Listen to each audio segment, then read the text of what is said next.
Bhojpuri industry की सबसे चर्चित जोड़ियों में से एक पवन सिंह और ज्योति सिंह इन दिनों अपने रिश्तों के सबसे मुश्किल दौर से गुजर रही है। जहां एक ओर मीडिया में आरोप प्रत्यारोप का सिलसिला जारी है, वहीं दूसरी ओर करवा चौथ जैसे पवित्र पर्व पर ज्योति सिंह ने एक ऐसा कदम उठाया जिसने सबको हैरान कर दिया। लाल जोड़ा, चूड़ियां, बिंदी और मांग में सिंदूर के साथ ज्योति ने करवा चौथ का व्रत रखा और चंद्रमा को अर्घ्य देते हुए एक वीडियो भी शेयर किया। वीडियो में उन्होंने लिखा कि पत्नी होने के नाते अपना कर्तव्य निभाती रहूंगी, पर भगवान से बस यही दुआ है कि मेरी जैसी अभागन कोई और ना बने। इस भावुक संदेश ने सोशल मीडिया पर हलचल मचा दी है। कुछ लोगों ने इसे समर्पण की मिसाल बताया तो कुछ ने सवाल उठाया कि अगर प्यार इतना गहरा है तो फिर रिश्ते को सार्वजनिक तमाशा क्यों बनाया गया। वहीं कई यूजर्स ने ये भी पूछा कि क्या करवा चौथ का व्रत रखने से वो गंभीर आरोप मिट जाएंगे जो ज्योति ने पवन सिंह पर लगाए हैं, जैसे जबरन गर्भपात कराना, मानसिक प्रताड़ना और आत्महत्या की नौबत तक पहुंचाना। पवन सिंह ने भी चुप्पी नहीं साधी। उन्होंने पलटवार करते हुए कहा कि ज्योति सिंह ये सब नाटक विधायक बनने के लिए कर रही हैं। उनका दावा है कि ज्योति सिंह चाहती हैं कि पवन उन्हें राजनीति में आगे बढ़ाए, लेकिन ये उनके हाथ में नहीं है। पवन ने भावुक होकर कहा कि महिला के आंसू सब देखते हैं लेकिन मर्द का दर्द कोई नहीं देखता। इन सब के बीच ज्योति सिंह कल प्रशांत किशोर से मिली। सुनिए उन्होंने क्या कुछ कहा अपने चुनाव लड़ने को लेकर। देखिए, यहाँ पे मैं चुनाव लड़ने के लिए या फिर टिकट के लिए नहीं आई थी। मेरे साथ जो हुआ है, यहाँ पे मेरे साथ जो अन्याय हुआ है वो किसी और महिलाओं के साथ ना हो। कोई और महिला जो मैंने झेला है वो कोई और महिला ना झेले, क्योंकि आए दिन ये महिलाओं के साथ होते रहे। मैं उन तमाम महिलाओं की आवाज बनना चाहती हूँ जिसके साथ ये अन्याय हो रहा है, आज की डेट में ये अन्याय किया जा रहा है। बस इसीलिए मैं प्रशांत भैया से मिलने आई थी। मैं चाहती हूँ नहीं,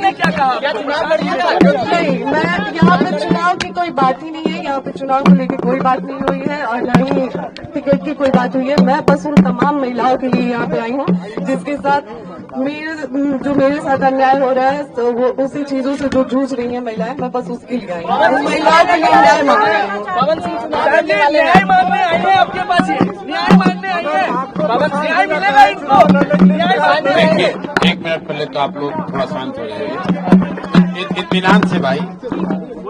जैसा कि ज्योति जी ने बताया, यहाँ ये आई थी, यहाँ आई है और ये बिहार के एक शहरी के तौर पर, एक महिला के तौर पर यहाँ आई हैं।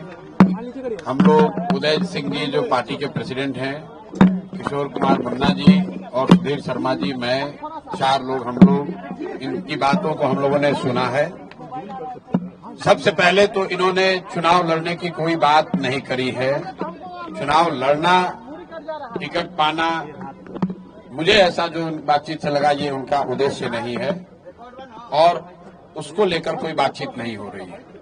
ये बातचीत इन्होंने बस इतनी रखी है कि इनके साथ, इनके शब्दों में, क्योंकि मैं तो जानता नहीं हूं, हम लोग कोई कोर्ट न्यायालय तो है नहीं, लेकिन इनको जो लग रहा है कि इनके साथ बहुत बड़ा अन्याय हो रहा है, उसमें ये चाहती हैं कि इनके साथ जो हुआ वो कम से कम बिहार की दूसरी महिलाओं के साथ न हो, आपके बेटी बहन के साथ न हो।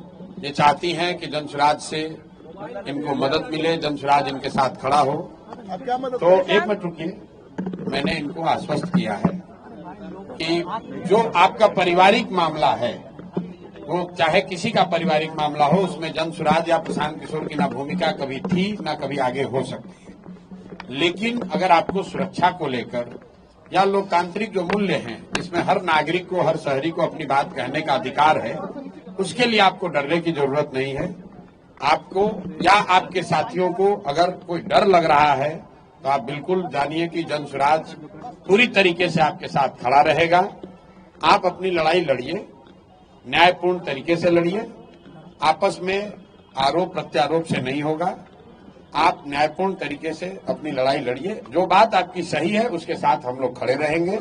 आपको कोई डराए नहीं, कोई बुलडोज न करे, उसके लिए हम लोग इनके साथ खड़े हैं। सोशल साइट पे लोग पवन सिंह तो आपके अच्छे व्यक्तिगत संबंध है। लेकिन फिर वही बात, ये बात अपनी कहने आई थी। पवन सिंह जी भी हमारे मित्र ही हैं, पवन सिंह जी भी हमारे मित्र हैं।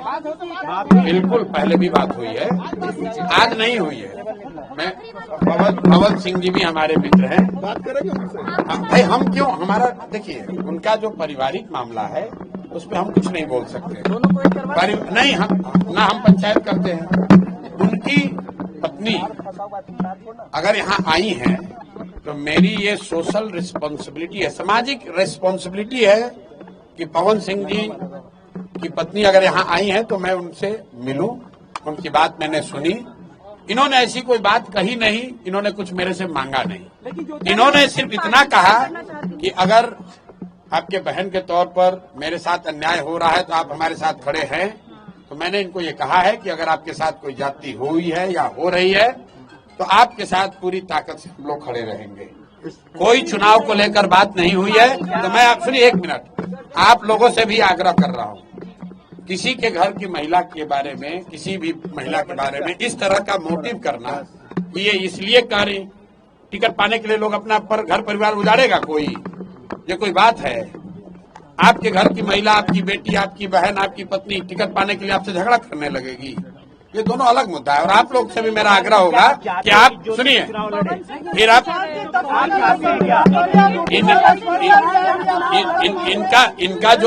इनका जो मसला है वो चुनाव के समय नहीं शुरू हुआ है, वो पिछले 2-3 साल से जो इन्होंने बताया, पिछले 2-3 साल का मसला है।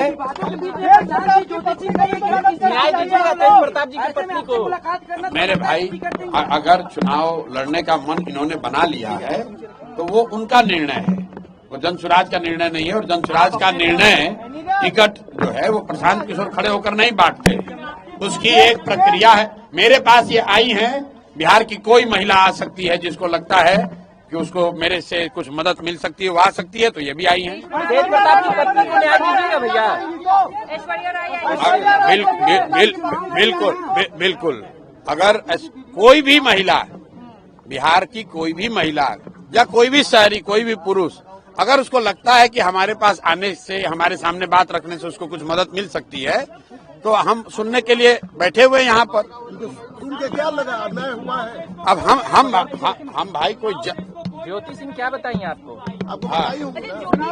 क्या समझते हैं? आपने भी कहा था कि पवन सिंह अगर वाइफ के रूप में मुझे स्वीकार करेंगे तो मैं चुनाव नहीं लड़ूंगा, जी आपका स्टेटमेंट था। जी, यहाँ पे मैं बस फिलहाल इसलिए आई थी कि मैं आए दिनों देख रही हूँ कि बहुत सारी महिलाओं के साथ जो मेरे साथ हो रही है, बहुत सारी महिलाओं के साथ हो रही है। इस पूरे घटनाक्रम ने एक बड़ा सवाल खड़ा कर दिया है कि क्या रिश्तों की पवित्रता अब सोशल मीडिया पर साबित करनी पड़ती है? क्या त्योहारों का भावनात्मक पक्ष अब विवादों की परछाई में दबता जा रहा है?